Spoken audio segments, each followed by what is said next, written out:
Esteve declaró con confianza, yo construí esta casa, así que es mía, necesitas irte, aunque nos estamos separando. Dudo que puedas arreglártelas con tus ingresos a medio tiempo. Se rió mientras le entregaba los papeles del divorcio. Mi nombre es Katie, tengo 33 años y acabo de comenzar a trabajar a medio tiempo en un supermercado local. Hace 3 años, me casé con Esteve después de conocerlo en el trabajo, y ambos renunciamos más o menos al mismo tiempo. Yo quería seguir trabajando, pero Esteve insistió en que me quedara en casa, así que me convertí en ama de casa a tiempo completo, aunque extrañaba tener un trabajo. Con el tiempo, el deseo de trabajar fuera de casa creció más fuerte y, después de muchas conversaciones, finalmente conseguí un puesto a medio tiempo. Hemos estado intentando tener hijos, pero todavía no ha sucedido. Siempre he querido un gato, pero a Esteve no le gustan, así que tuve que renunciar a ese sueño, a pesar de permitirme trabajar a medio tiempo. Comenzó a quejarse de todo. Fuiste a trabajar otra vez hoy, ¿eh? La casa se está ensuciando más y la ropa está arrugada. No estás haciendo las tareas, criticó. Nada de eso era cierto. Siempre limpiaba antes de salir a trabajar y la ropa estaba hecha perfectamente. ¿De qué hablas? He hecho todo como de costumbre. Está claramente limpio, respondí, frustrada. Pero luego se pasó a las comidas. ¿Pollo frito otra vez? ¿No puedes hacer algo diferente?, murmuró. Ni siquiera hacía pollo frito tan a menudo. Hacía lo mejor que podía para cocinar una variedad de platos a pesar de mi tiempo limitado. Hice tu pollo frito favorito y muchos otros platillos, expliqué. Pero cada vez que me defendía, su enojo solo crecía. ¿Crees que tu trabajo a medio tiempo es tan importante? Apenas ganas algo, me regañó. Solo trabajas porque eres egoísta. Mi salario era suficiente para los dos. No pongas excusas sobre estar ocupada. Concéntrate en la casa y haz tu trabajo correctamente. Esteve constantemente menospreciaba mi trabajo y me hacía sentir inútil. Una vez quiso que me quedara en casa para evitar dar la impresión de que estábamos luchando, pero ahora me menospreciaba por trabajar. Cada día, sus comentarios hirientes dolían, y me sentía más y más furiosa. Un día, decidimos visitar a la madre de Esteve, a quien no habíamos visto en un tiempo. Aunque estaba enojada con él, daba la bienvenida al cambio de escenario. Después de un largo viaje, llegamos y su madre nos recibió con calidez. Después de la cena, Esteve se fue a jugar a las máquinas tragaperras, y mientras hacía los platos con mi suegra, su comportamiento cambió. Su rostro se volvió serio mientras nos sentábamos a tomar café. Katie, Esteve me dice que estás trabajando a medio tiempo. ¿Por qué necesitas un trabajo si él está bien? Y dice que estás descuidando las tareas del hogar, comenzó. Me quedé atónita por sus palabras. Eso no es cierto. Estoy manejando todo perfectamente, respondí. Ella levantó las cejas. He escuchado de Esteve lo mal que están las cosas en casa. Está exhausto de trabajar, y es frustrante que regrese a una casa desordenada. Tampoco estás cocinando bien, ¿verdad? Deja ese trabajo a medio tiempo. Ellos pueden reemplazarte fácilmente. Tu prioridad es apoyar a Esteve.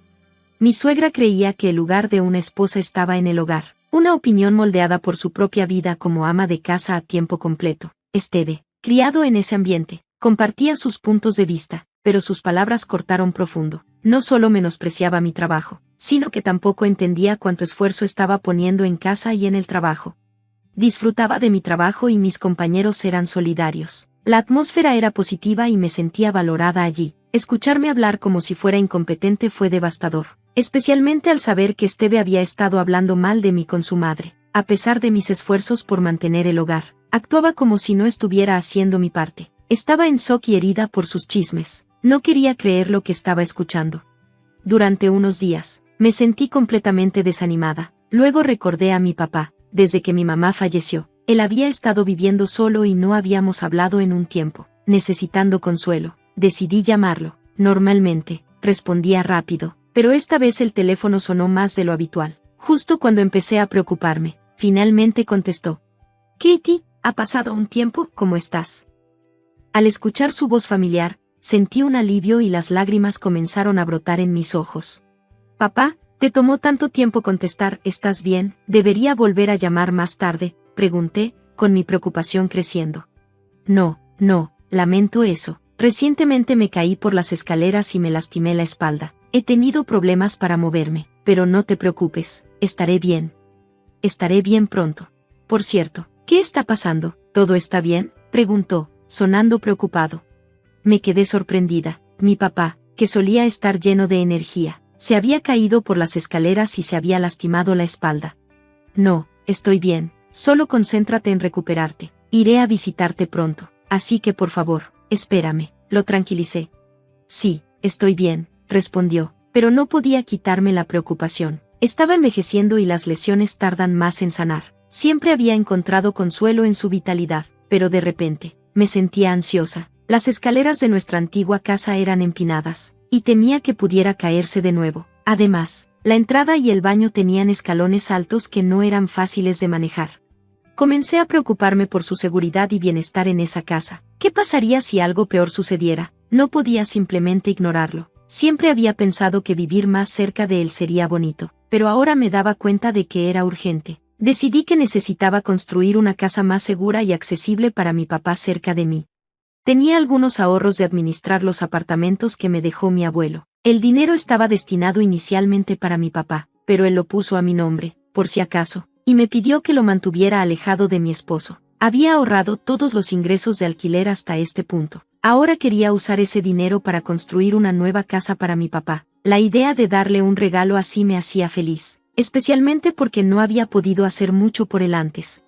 Construir la casa sería caro, y no podía mantenerlo en secreto. Necesitaba discutirlo con Esteve. Estaba nerviosa sobre cómo podría reaccionar, pero para mi sorpresa, dijo, entiendo. Tiene sentido conseguirle una nueva casa, considerando su edad. Si crees que puedes manejarlo, adelante. Solo no esperes que te ayude si las cosas se complican.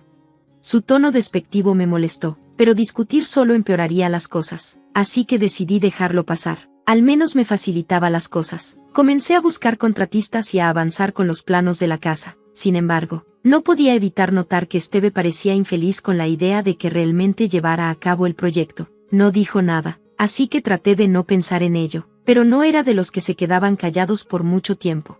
Un día, me quedé en shock cuando fui al banco y noté que faltaban $3,000 de nuestra cuenta conjunta. Se habían retirado de una sola vez. No podía recordar haber gastado una suma tan grande, y solo había una persona que podría haber hecho esto, por mucho que no quisiera creerlo. Era claro que Esteve había tomado el dinero. Esa noche, lo confronté. Vi que se retiraron $3,000 de nuestra cuenta. ¿Sabes algo al respecto?, pregunté. Él respondió con arrogancia. Se lo di a mi madre. Estás construyendo una casa, ¿verdad? Así que debes tener algunos ahorros en alguna parte. $3,000 no es gran cosa. Quedé atónita. ¿Por qué le darías tanto? Tu madre no está pasando necesidad, y ese era nuestro dinero del hogar. Ni siquiera me consultaste antes. Él estalló. ¿Qué sabes tú de mi madre? Necesitaba ayuda. ¿Y qué hay de malo en que un hijo ayude a su madre? Ese dinero lo gané yo, así que no es asunto tuyo cómo lo uso. Si te molesta, tal vez deberías intentar ganar tanto como yo con tu trabajo a tiempo parcial. Ahora no puedes decir nada, ¿verdad? Nunca me vuelvas a cuestionar. Con eso, salió de la habitación. Siempre había confiado en Esteve, a pesar de sus palabras hirientes. Ojalá hubiera hablado conmigo. Tal vez podríamos haber encontrado una manera de ayudar a su madre sin todo este drama. ¿Acaso pensaba que no estaría de acuerdo en ayudarla? ¿O simplemente no confiaba en mí? En lugar de acercarnos, nuestro matrimonio parecía alejarnos más. Esteve no veía nada de malo en tomar el dinero. Al día siguiente, actuó como si nada hubiera pasado y se fue a trabajar. No volví a mencionarlo para evitar otra discusión, pero no podía sacudirme la inquietud. Mientras tanto, la casa para mi papá estaba lista. A pesar de todo el estrés, los contratistas habían hecho un gran trabajo y resultó hermosa. Le dije a mi papá que comenzara a empacar, pero contraté mudanceros para ayudarlo para que no tuviera que esforzarse. Con 2 semanas restantes hasta la mudanza, me llenaba de alegría pensar en lo que había logrado para él. El día que planeamos mudarlo, intenté discutir los detalles finales con Esteve, pero luego él lanzó una bomba. Esa casa no es para tu papá, va a ser para mi madre. Tengo derecho a decidir quién vive allí, ya que ayudé a construirla. Va a ser de ella, dijo de manera brusca. No podía creerlo. Yo construí esa casa, es para mi papá. No hay manera de que pudieras haberlo construido con tus ingresos a tiempo parcial. Es mi dinero el que construyó esa casa, así que no actúes con derecho, dijo. Parecía que realmente creía que era su dinero. Cuando discutimos sobre construir la casa antes, él había sido comprensivo, pero ahora era evidente que desde el principio había tenido la intención de que fuera para su madre. Era más que injusto.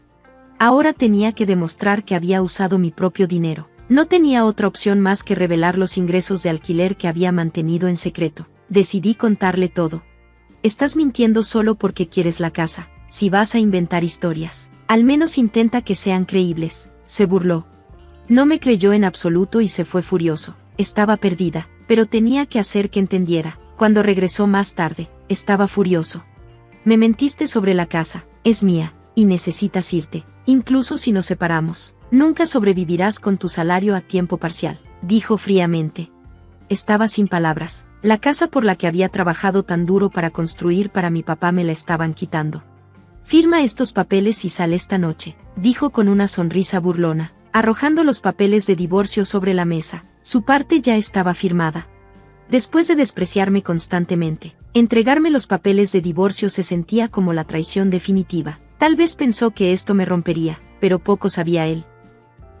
Tenía suficientes ahorros para mantenerme sin depender de él. Esto fue la gota que colmó el vaso para mí. Firmé los papeles del divorcio, los presenté y rápidamente empaqué mis cosas antes de irme a casa de mi padre. Se sorprendió al verme llegar con tanto equipaje, pero me recibió con los brazos abiertos. Después de explicarle toda la situación, me dio una palmadita en el hombro y dijo, has pasado por mucho. Quédate conmigo en la nueva casa, significaría el mundo para mí. Llegó el día de la mudanza y todo salió sin problemas, como yo estaba allí para ayudar. El proceso fue fluido. Era raro que mi exmarido no se hubiera comunicado después de hacer tanto escándalo sobre la casa siendo suya, pero decidí no pensar en ello. No quería perder tiempo pensando en alguien con quien ya no estaba atada. Unos días después de que mi padre y yo nos establecimos en nuestra nueva casa, ocurrió algo inesperado. Hubo un disturbio afuera y cuando miré, vi un gran camión de mudanza estacionado frente a nuestra casa. Los mudadores afirmaron que estaban allí para mudarse. Confundida, salí corriendo para averiguarlo. Para mi sorpresa, la persona que había contratado a los mudadores no era otra que mi exmarido. Planeaba mudarse a la casa con su madre, intentando tomar por la fuerza el lugar donde ya estábamos viviendo mi padre y yo. Estábamos divorciados. No tenía derecho a estar aquí, y la idea de su audaz intento me llenó de miedo. Le expliqué calmadamente la situación a los confundidos mudadores, pidiéndoles que se detuvieran. Luego, informé a mi padre y rápidamente llamé a la policía. Después de explicar los detalles a las autoridades, confirmaron que la casa era mía y que, dado que mi exmarido no tenía ningún derecho legal, intentar mudarse sin mi permiso era una invasión. Cuando mi exmarido y su madre aparecieron y vieron a la policía, entraron en pánico. Finalmente, le cayó en cuenta que yo era la legítima propietaria de la casa, pero con su madre histérica y la policía interrogándolo, perdió los estribos y gritó, ¿por qué no puedo vivir en esta casa? ¿Qué está pasando? Al verlo desmoronarse, me di cuenta de que había terminado de lidiar con alguien como él. Para proteger tanto a mi padre como a mí misma, entregué la última prueba a la policía, aunque la situación se calmó gracias a su intervención. Luego supe que mi exmarido enfrentó consecuencias significativas. En su afán por reclamar la casa, había cancelado el contrato de arrendamiento de su apartamento y vendido la casa de su madre, dejándolos a ambos sin hogar. Entre la penalización por incumplimiento de contrato con los mudadores y todas sus posesiones atrapadas en el camión, se encontró varado con su madre y sin un lugar a donde ir. La evidencia clave que proporcioné fue un video de su abuso verbal, que era esencialmente violencia doméstica. Incapaz de tolerar más sus crueles palabras, había instalado cámaras de seguridad que capturaron todo. Las grabaciones mostraban cómo yo manejaba tranquilamente las tareas del hogar mientras se lanzaba insultos y abusos. Armada con esta evidencia, contraté a un abogado y lo demandé, logrando finalmente un acuerdo. Los costos de su fallido intento de mudanza, junto con el acuerdo, agotaron el dinero que recibió por la venta de la casa de su madre y eliminaron sus ahorros. Ahora, él y su madre, según se informa, están viviendo en un apartamento en mal estado. La noticia de sus acciones se esparció rápidamente en su trabajo. Sus compañeros, al darse cuenta del tipo de persona que realmente era, comenzaron a distanciarse, y ahora está aislado y evitado en el trabajo. En cuanto a mí, finalmente adopté un gato. La espalda de mi padre se ha curado por completo y hemos estado hablando sobre tomar unas vacaciones, llevando al gato con nosotros. Usé el dinero del acuerdo para abrir una pequeña tienda de productos para gatos, aunque fue difícil al principio y enfrenté contratiempos. El negocio comenzó a prosperar y ahora está floreciendo. Mi vida se ha vuelto pacífica y verdaderamente satisfactoria. Nunca imaginé que los pasos que tomé por el bienestar de mi padre llevarían a mi propia felicidad, pero ahora sé que fue la mejor decisión que he tomado. Recientemente, ocurrió algo maravilloso. Un hombre amable que visita mi tienda a menudo, siempre amigable tanto con las personas como con los gatos. Me pidió que fuera a dar una vuelta con él. Estoy viviendo mi vida con libertad y alegría, y estoy emocionada por la nueva felicidad que se está desarrollando en mi futuro. Gracias por ver. Nos vemos en el próximo vídeo. Mantente asombrado.